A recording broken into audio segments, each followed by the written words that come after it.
Isabelle Stengers, je voudrais d'abord encore une fois vous remercier d'être venue Mhm. à Zurich pour donner la Fleck Lecture de cette année. Vous nous avez parlé hier de,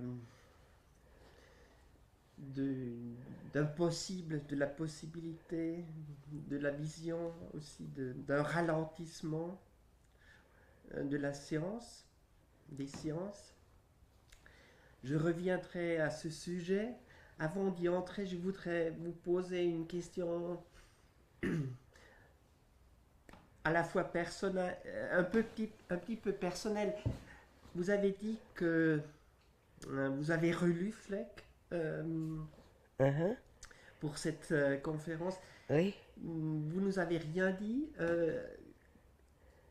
Quand vous avez lu Fleck pour la première fois, dans quelles circonstances ou aussi dans quel biais vous avez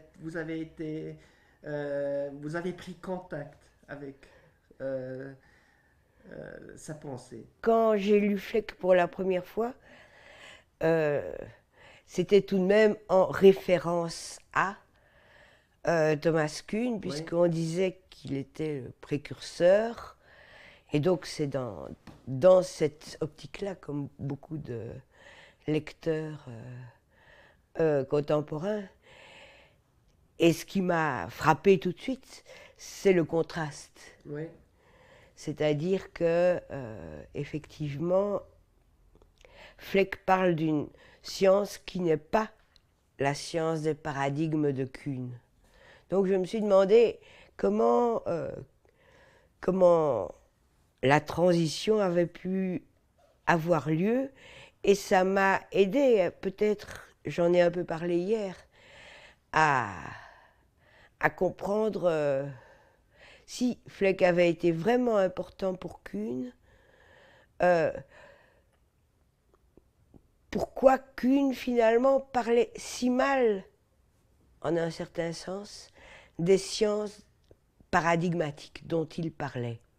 oui, Parce que ce qui, je l'ai dit hier soir, ce qui m'avait toujours intéressé chez Kuhn, c'était le caractère réaliste de sa description de l'éducation des scientifiques, de la manière dont, de la notion de puzzle et de l'importance des puzzles pour l'accumulation des savoirs. Mais j'avais toujours ajouté, comme beaucoup, comme allant de soi, que un puzzle, il faut le réussir et que c'est exigeant. Et j'avais toujours considéré que ça allait de soi pour lui, tellement il ne le disait même pas. Mais il y avait tout de même certaines phrases où il faisait comme si on pliait la nature à, à sa préconception. C'était des phrases dont les relativistes faisaient grand usage et dont je me disais comment est-ce qu'il a pu les écrire. Parce que pour moi, un paradigme est quelque chose qui, pragmatiquement, doit être vérifié par les puzzles. oui. Et on ne peut pas imposer la vérification. Sinon, on ne comprend pas les controverses entre scientifiques. Et puis, en lisant Fleck, je me suis dit, tiens, ici, c'est peut-être ici qu'il a pris la notion de fait, Oui. et ça l'a empêché de mettre en scène la réussite exigeante qui, en physique ou en Mhm. chimie, constitue un fait expérimental. Donc il y avait cette tension entre cette science que Fleck décrit comme devant être empirique, Mhm. parce que la biomédecine est Oui, empirique. Au fond, c'est une forme de réalisme. oui, Nous avons affaire à des vivants qui ont des capacités de varier, oui, de s'adapter, qui fait qu'aucun savoir n'est stable. Ce sont des espèces de points où on se raccroche, mais il ne faut pas s'y fier. Ça, c'est... Mais un physicien n'aurait jamais dit ça. Et j'ai eu l'impression que oui. Kuhn hésitait entre les deux. Mhm.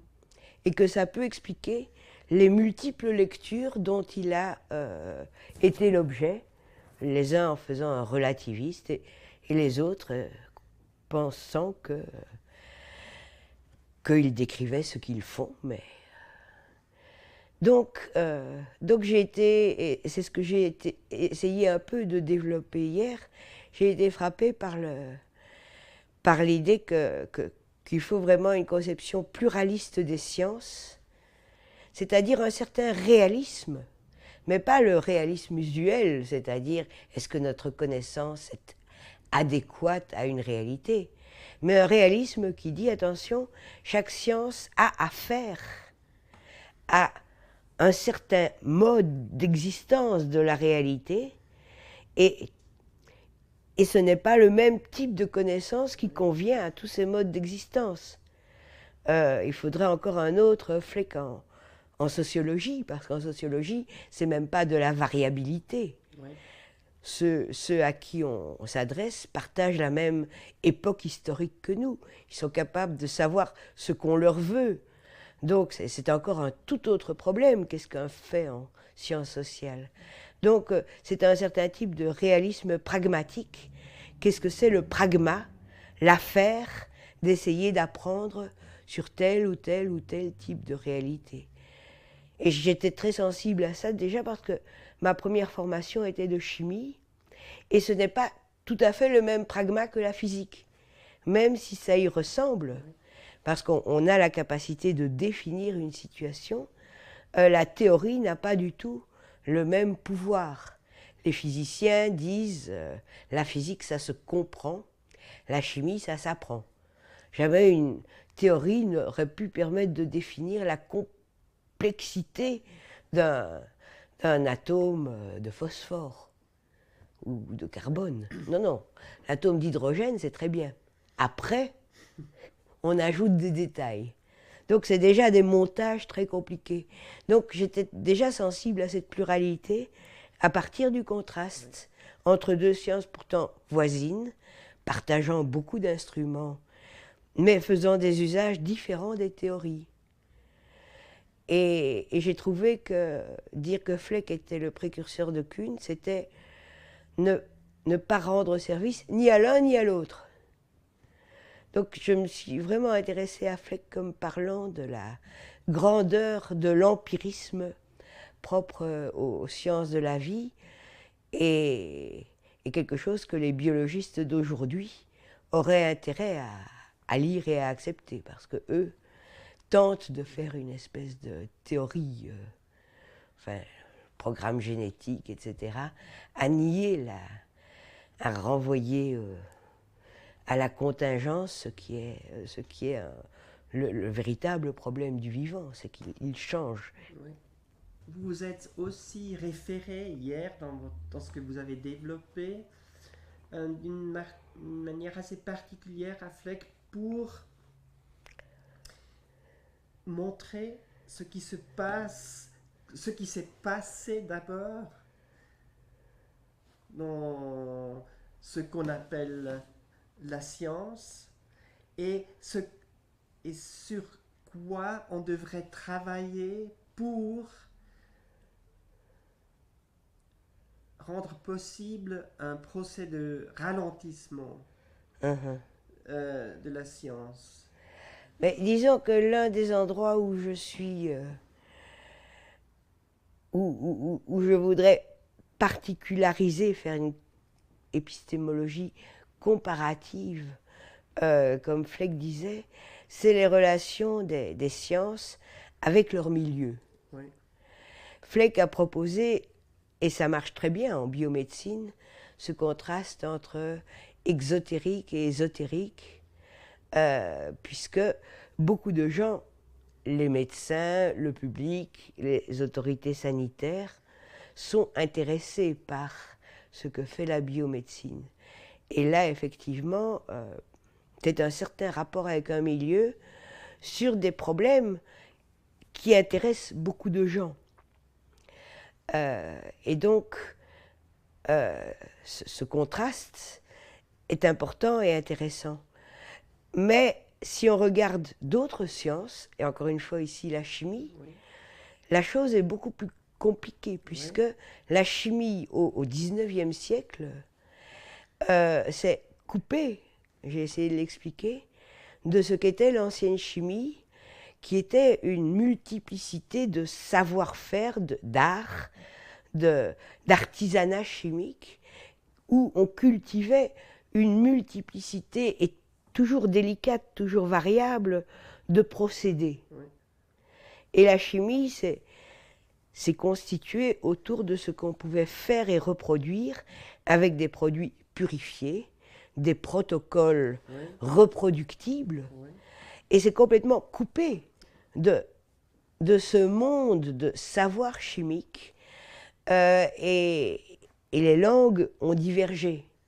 Et ça a créé un rapport avec le milieu très différent, parce que les seuls qui parlaient le langage des chimistes modernes, c'était ceux qui avaient été formés dans les mêmes universités, dans les mêmes laboratoires, mais qui travaillaient dans l'industrie. Et qui, comment dirais-je, étaient intéressés par les produits de la recherche, mais devaient les réinventer sur un mode qui ait du sens du point de vue production industrielle. Et là, on ne peut plus parler de ésotérique et exotérique, parce que ce n'est pas du tout un savoir exotérique, plus simple et plus vivant. Oui. C'est une réinvention du savoir des chimistes pour servir à autre chose. Oui. C'est donc pas une application, c'est une véritable réinvention.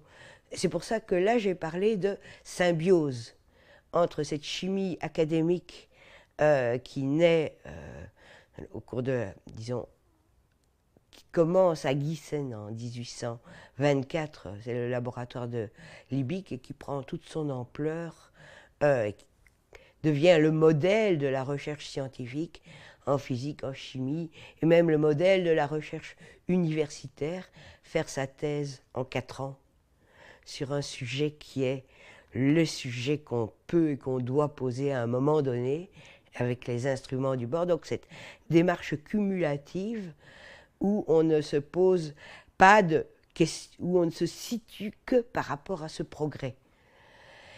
Et donc, dans ce cas-là, pour la chimie et la physique, et pour la biologie contemporaine, on peut parler de symbiose, parce que les universités ont besoin de l'industrie, qui d'abord emploie beaucoup de leurs étudiants, mais aussi qui leur donne les produits purifiés qui permettent les protocoles. Il n'y a pas de protocole si les produits ne sont pas reproductibles. Si on dit prenez de l'acide sulfurique, il faut que ce soit le même partout. Et ce même, c'est de l'industrie que ça vient. Donc, la chimie académique n'aurait pas de sens sur une île déserte. Oui. Les protocoles seraient totalement impuissants. Ils ont besoin du réseau des industries pour que la chimie reste la même partout. Oui. Soit comparable en tout cas. Et l'industrie a évidemment besoin des chimistes formés et des innovations à réadapter. Et donc, ce lien n'est pas du tout un lien de ésotérique-exotérique. C'est un lien de symbiose, puisque les deux poursuivent des fins différentes. Les chimistes tentent de créer du nouveau. L'industrie, le nouveau, c'est de l'innovation, et ça doit avoir un sens commercial, de rentabilité. Donc, ils ont besoin les uns des autres, tout en poursuivant des fins différentes. Et j'ai été très frappée par le fait que ce soit justement Liebig qui a été l'un des plus grands critiques d'une idée empirique de la science, où la science pouvait répondre à tous les problèmes d'intérêt général. Il appelait ça la science baconienne. Oui. Et qu'il ait dit, il faut que les communautés scientifiques puissent choisir les problèmes où ils peuvent travailler, justement, pas un problème de chimie artisanale, les problèmes...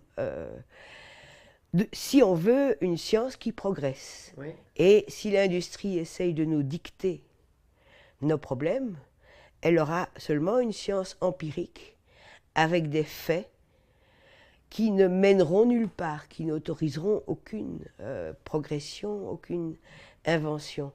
Et il a produit une perspective qui a été la perspective autonomie des communautés scientifiques qui a prévalu jusqu'à ces dernières 30 années.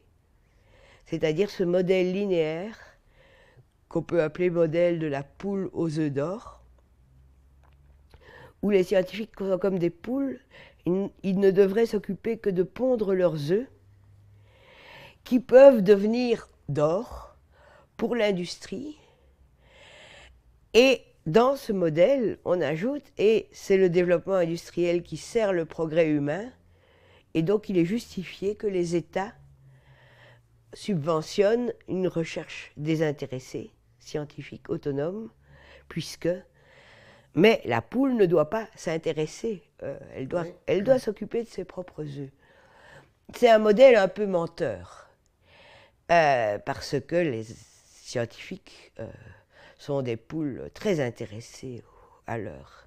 Mais ça permet aux scientifiques, et c'est ça le danger de cette symbiose, parce qu'une symbiose transforme ces termes, c'est que les scientifiques se sont trouvés liés à cette idée de progrès industriel qui suffit à assurer le progrès social de l'humanité. Ça a créé une espèce de... Je crois qu'on pourrait appeler avec Fleck ça un élément passif, que l'on n'interroge pas, qui est que, oui, il y a des problèmes, mais seul le progrès scientifique pourra s'adresser à ces problèmes et permettre de les réparer. Mais tout de même, la seule chance pour l'humanité de progresser vient de nos sciences.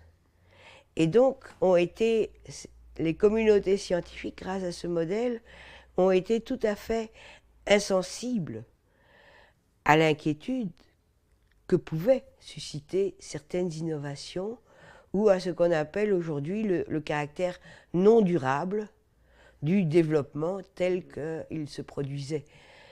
Ça a toujours été suspect de douter de la science, et qui doute de la science est donc irrationnel. Donc ça a créé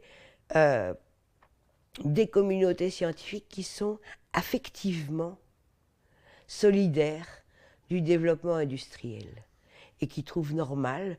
J'ai été très frappée lors de l'histoire des OGM à Bruxelles, non pas en Belgique. À Gand, on a un des pionniers des OGM qui est Marc von Montagu. Et ben, Marc von Montagu est connu pour avoir dit, mais pas le seul, c'est une mantra de ces scientifiques, que seule la modification génétique assurera un progrès agricole qui résoudra le problème de la faim dans le monde.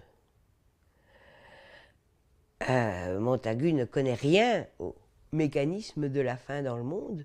Il méprise absolument tous ceux qui compliqueraient cette perspective en parlant des dimensions économiques, politiques, etc., qui fait que les famines peuvent se produire.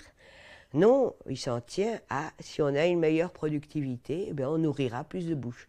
Donc, une idée d'un simplisme extraordinaire, mais que les scientifiques acceptent, parce que ça va dans le sens de ce qu'ils pensent, qui est le progrès scientifique assure un progrès techno-industriel, qui est finalement la seule solution rationnelle aux problèmes de nos sociétés. Et ça, c'est un produit de symbiose, mais qui se transmet dans la manière dont les scientifiques sont éduqués. Où dans ce développement,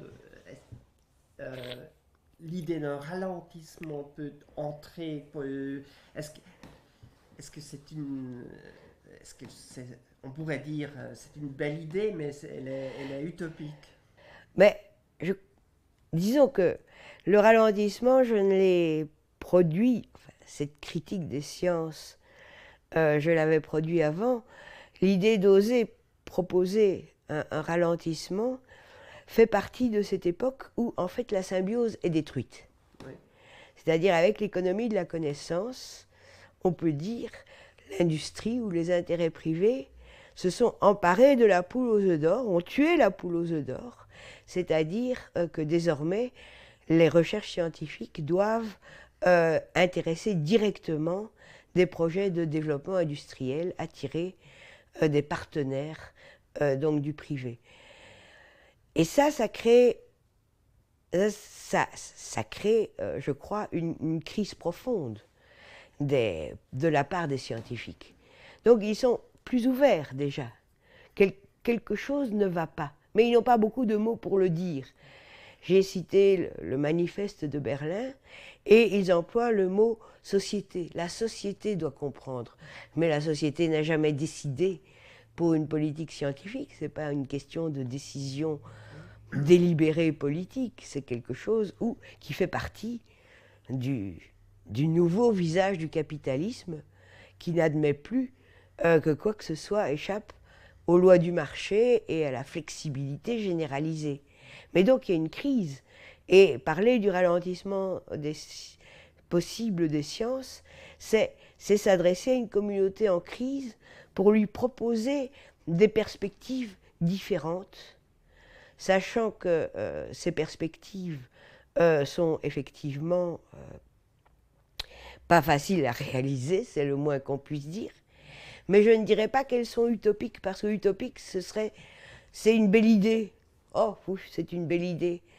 Ici, c'est une idée vitale, parce qu'il y a cet autre point de notre époque, qui est que l'avenir est terriblement problématique, qu'on va avoir besoin de sciences et de techniques adéquates et pertinentes pour faire face à tous les problèmes que nous avons contribué à produire avec le développement industriel, mais on n'a pas besoin de ce type de science qui s'habitue à travailler dans la même direction avec les intérêts privés. Donc, on vit dans un moment où le type de problèmes qui sont privilégiés par les subventions aux sciences et le type de recherche qui serait pertinent pour notre situation sont en divorce parfait, sont en divorce total. Donc ça veut dire il faut changer de manière de concevoir la science, il faut qu'elle change ses rapports avec son milieu pour créer des solutions pertinentes et pas des développements non soutenables. Eh bien, ce n'est pas une utopie, c'est une question de survie. Et je dirais, si c'est improbable, ça veut dire aussi que l'idée que nous puissions nous sortir de cette situation est aussi improbable. Ce n'est pas plus improbable que l'idée que nous puissions échapper au pire dans le siècle qui vient. Et c'est ça que j'essaye de dire. Oui, c'est improbable, mais si vous dites que parce que c'est improbable, c'est impossible, vous faites aussi une croix sur tous les espoirs dont l'histoire humaine pouvait être porteuse. Vous acceptez le pire. Et le pire peut très bien arriver. Ouais. Donc il y a ces deux manières d'approcher la situation. Les communautés scientifiques sont en crise. Elles sentent qu'on leur fait faire du mauvais travail. Mais il faut éventuellement, pour ceux que ça intéresse, leur ouvrir aussi l'imagination que ce n'est pas seulement un retour au passé, où on les respectait, mais c'est aussi inventer une autre manière de définir les problèmes qui comptent et d'autres symbioses avec les gens qui tentent de créer de nouvelles possibilités de vivre qui soient durables sur le terrain. Un des exemples, c'est l'agroécologie, par exemple. Réussir à concevoir, à innover, mais en agriculture, mais sur un mode qui se fasse en relation forte avec les agriculteurs qui connaissent leur terrain, qui connaissent le climat, qui ont accès à des semences qui pouvaient résister, etc. Tout ce mouvement qui essaye de relocaliser l'agriculture, de la désindustrialiser, c'est un mouvement qui se met à intéresser beaucoup d'agronomes maintenant. Mais ils sont handicapés par toute la structure de financement et d'évaluation des carrières. Parce que les recherches en agroécologie sont des recherches lentes. C'est pas trouver le produit miracle et puis le vendre à tout le monde. C'est réussir à comprendre à la fois des gens, des savoirs, des problèmes locaux de distribution et le type d'innovation qui pourrait peut-être, non pas un miracle, mais améliorer la situation. C'est une science difficile et modeste, et pas une révolution verte, et où il s'agit d'apprendre et d'accumuler des expériences, et non pas d'accumuler un savoir qui pourrait, produit ici, être appliqué partout. Donc, par exemple, lutter pour dire l'agroécologie, c'est important. Prendre quelque chose comme l'agroécologie et dire, vous voyez, avec les politiques de financement actuelles, on condamne ce dont on sait que l'avenir a besoin, c'est une manière, et ça, l'agroécologie a besoin d'un ralentissement des sciences. Ils ont besoin de chercheurs qui prennent le temps d'apprendre comment s'adresser à des paysans, comme les chimistes d'avant Liebig savaient s'adresser à des artisans, comment s'adresser à des paysans de telle sorte de trouver avec eux ce qui peut être pertinent dans leur situation. Ce temps de l'imagination, ce temps de pouvoir faire attention aux situations concrètes et au terrain concret. Je voudrais continuer avec cette idée du milieu dans lequel le travail a lieu. Et restons avec l'exemple des agriculteurs. Je ne crois pas que tous les milieux agriculteurs soient anglophones maintenant. Et je fais un lien maintenant avec un peu le prélude de votre conférence. Vous avez, avec mon grand accord, annoncé la conférence en français. Nous avons appris que ce n'était pas vraiment ce qu'on désirait. Vous avez donné la conférence en anglais. Disons, le label Slow Science, c'est clairement un label anglais. Reprenons le terme de slow food. Donc, ce que je voudrais thématiser maintenant, comment est-ce que vous voyez le rapport entre un possible ralentissement de ce processus de ralentissement et la pratique langagière de la science? Parce que j'avancerai la thèse que le modèle scientifique que vous critiquez va ensemble avec une hégémonie linguistique qui est celle de l'anglais. Ça fait partie, puisque effectivement, il est demandé aux chercheurs de s'adresser non pas à des situations locales qui intéressent leur pays et qui impliquent des publications qu'on puisse lire dans leur pays, mais s'adresser immédiatement aux revues de diffusion planétaire qui feront que leurs articles seront bien évalués. Et ça implique qu'effectivement, ils doivent aussi choisir des sujets qui sont délocalisés. Donc de ne pas apprendre de leur milieu, mais de produire des sujets comme l'économie mathématique, par exemple, qui ignore tout des économies locales, mais qui fait des modèles et qui parle anglais, par définition, et qui peut publier dans des revues anglaises, puisque seuls les liront d'autres collègues économistes, et elles n'aideront en rien les économies locales. Donc je crois qu'effectivement, je crois que l'anglais comme lingua franca peut être utile, mais je crois que l'anglais comme langue obligée, et ça, les Anglais savent très bien, leur langue, quand elle sera générale, ne ressemblera plus à l'anglais. elle sera rediversifiée. Je parle avec, et je m'applique à garder un accent français en parlant anglais, parce que qui dit généralisation doit accepter rediversification.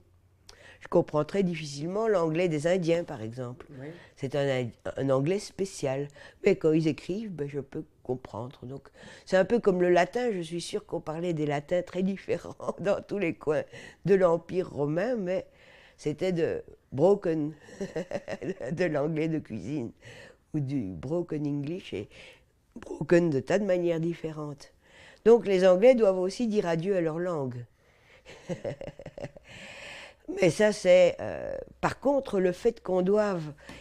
que là où on pense et là où on travaille, on doive le faire en termes anglais, ça, c'est beaucoup plus... c'est évidemment beaucoup plus problématique. Ça, c'est contre la diversité des problèmes, des pensées et des milieux qui lisent.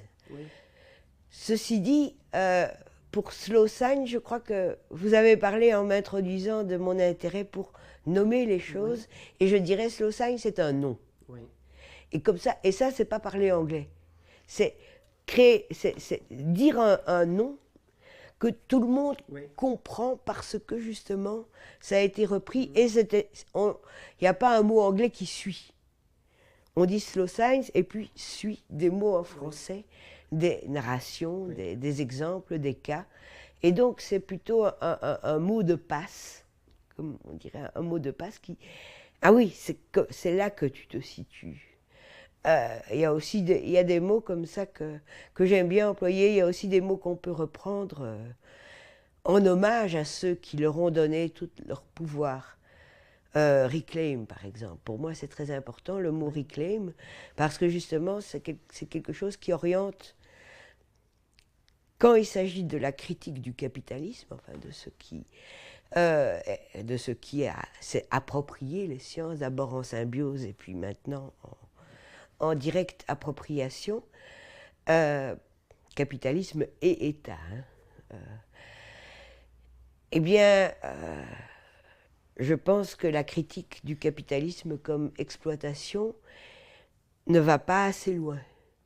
Le capitalisme a fonctionné comme force de destruction de la diversité des modes de savoir, des modes de faire, des capacités des gens à penser leur situation. Leur a proposé propose des choses qui vont plus vite, mais qui les séparent de ce qu'ils savent faire. On revient slow food, c'est se réapproprier la question de la nourriture. Oui. C'est pas seulement de la bonne qualité, c'est ne pas accepter que ce qui nous nourrit appartienne à ce circuit où tout le monde est victime, depuis les agriculteurs jusqu'aux consommateurs, mais tout le monde gagne du temps. Donc reclaim, c'est pas seulement exploitation, c'est réclamer en français. Mais c'est pas simplement réclamer ce qui vous a été pris, c'est aussi guérir. On parle de reclaim un sol. Oui. On dirait ici récupérer, réhabiliter. Oui. Et donc, c'est parce qu'il y a toutes ces utilisations-là qui sont encore autour de l'anglais que je dis toujours reclaim et puis après je traduis. Par exemple, désormais, je dis se réapproprier. Mais il faut se souvenir que se réapproprier, c'est aussi guérir. C'est aussi redevenir capable de poser le problème de ce qu'on fait et comment on le fait, au lieu d'être dépendant de manière de poser les problèmes qui vous échappent complètement. Oui.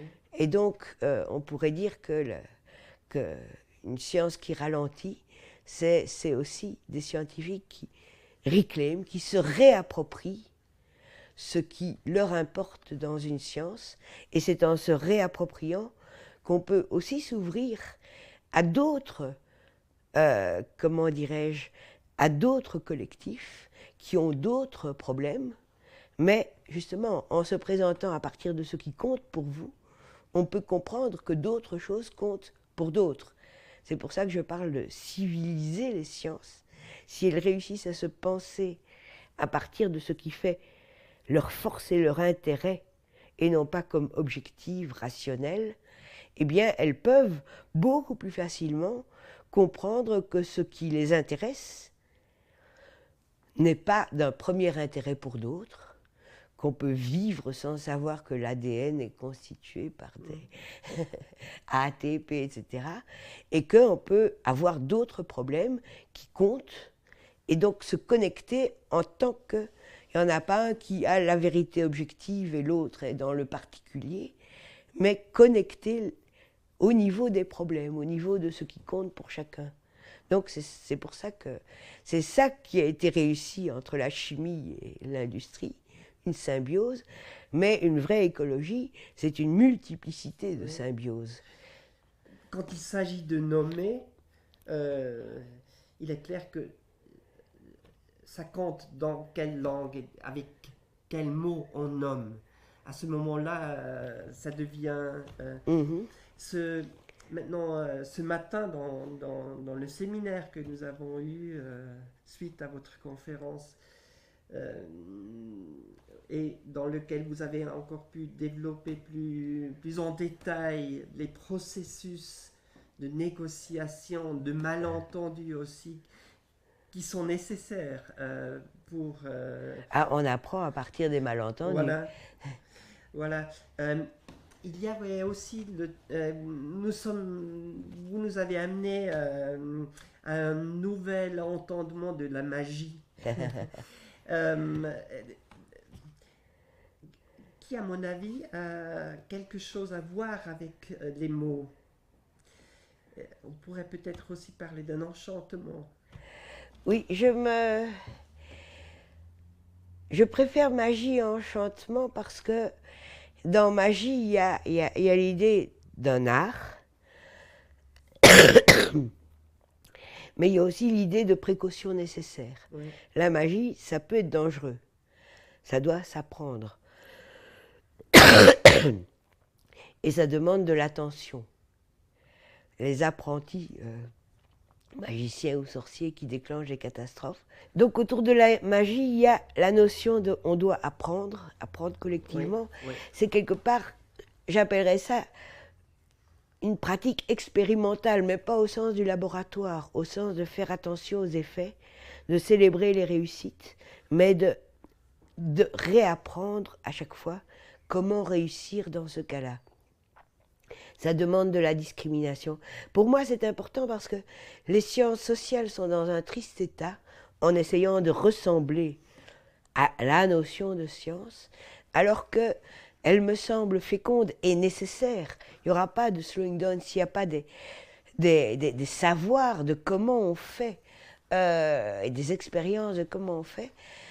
Pour moi, être scientifique, quand on est sciences sociales, c'est-à-dire tenter d'apprendre du nouveau pertinent à partir des situations, c'est pas apprendre à quoi obéissent les gens, des généralités. Réduire quelqu'un à une explication générale, c'est le détruire. Et on dirait que c'est ce qu'elles font, en cherchant du général derrière les conduites particulières ou les positions particulières. Ce serait plutôt être pris dans cet inconnu, apprendre de quoi des gens, des personnes, des groupes peuvent devenir capables. Comment est-ce qu'un professeur et sa classe peuvent devenir capables de cet événement? Il y a transmission d'une connaissance qui va compter, qui va être vivante. On peut dire que la classe devrait être un lieu de magie en ce sens, d'efficacité transformative. Et si on disait le problème des sciences sociales, c'est la magie, ça créerait un tel effroi que, voilà, comme disent les sorcières, parler de magie, c'est déjà un acte de magie. Ça fait penser. Et donc, je cherche des mots qui fassent penser, qui disent « Ah oui, ça j'ai déjà... » Non, t'as pas tout à fait compris. Là, des mots qui arrêtent, des manières de nommer qui fassent un effet, qui est peut-être une toute petite chance de transformation. On ne pourrait pas terminer mieux notre conversation.